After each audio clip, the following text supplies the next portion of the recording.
Question 13. Make m the subject of the relation k is equals to square root of m minus y all over m plus 1. Now the first thing, in fact the only thing we can do here is to attack and remove this square root sign. Because this square root sign right now is acting as a bracket. Anytime you see a square root sign covering everything up like this, is the strongest thing there. So you can't come here and remove any other thing inside within it, be it a square root sign or a bracket, until you handle that entire thing that is holding them together. It's like a house. Until you unlock the house, you can't come and remove things. Students make the common mistake of coming to remove y because y is subtraction, or 1 because it is addition and is the weakest bond. No. You must first remove the square root sign.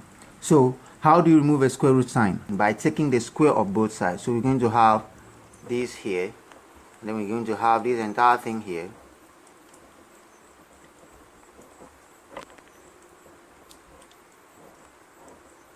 So this cancels this. So we have k squared being equals to m minus y all over m plus 1.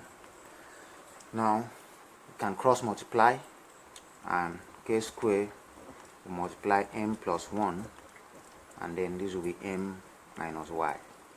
This is multiplying this, and this is left here.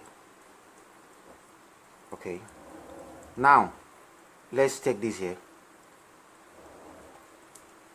Let's expand this out.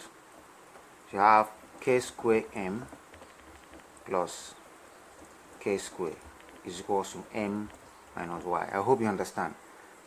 And the next thing is to do what? Collect like terms. Let m come to m. So you have km. This comes here and becomes minus, right? Is equals to minus y is here already. This comes here and becomes minus k squared, right? Now how do you make this one single item, m? We can factorize it out, so that becomes m. What is left when we bring out m from k square m? Only k square is left. What is left here? 1 is left, so that becomes minus y minus k square. Now we have to make m subject of formula right here. So we send this entire bracket down here. Since it is multiplying, it comes over here and divides, right? That's the rule. So this is k squared minus 1. This is the end, but coming here, there is no option that looks like this. Okay? So what do? This has negative, this has negative, but look at it. This is saying 1 minus k squared, whereas we have k squared minus 1 minus k squared. So what do? This is what you do in this case. Whenever you have your math look like this, with these negative signs like this, and especially when the answer is not there, you need to transform it. Transform your math in such a way that this negative sign is no longer here. This is what I mean. Let's take out this negative sign over here. So this is m is equals to minus 1. We need to form a bracket like this with the negative sign outside, and then we must write this in such a way that when we multiply this, bracket means multiplication, we multiply this negative sign by the contents of our bracket, we'll have this back. So this y should be what? So that when I multiply minus times y, I'll have minus y. This y has to be plus y, right? So that I can have this. This k squared should be what? Should it be still, should you still have minus k squared, or should it be plus k squared? It should be plus k squared. So that when we multiply minus times plus, we'll have minus back. As a matter of fact, whenever you introduce a bracket sign and there is a minus sign in front, the contents the sign should always change, because minus will always change the sign of anything, be it plus or minus. Is that okay? Now let's do the same thing to the denominator. I'm going to put a minus sign over here. This, my k squared, should be what? Is plus now, so we say the sign should change to what? Minus k squared. Look at it. Minus times minus will give us plus back. Now this is minus. We say the sign should always do what? Change to plus.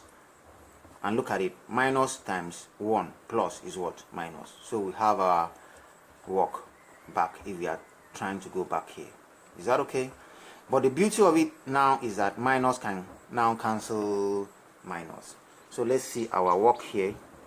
So m is now equals to y plus k square all over minus k square plus 1. But we are not still satisfied because I want my plus to be in front and my minus to come later. So that becomes m is equals to y plus k square all over 1 minus k square. Now let's check. Do we have an answer like that? This, okay, but the numerator, no. So have you seen this? Y plus k square, y plus k square, 1 minus k square, 1 minus k square. So our option is what? B.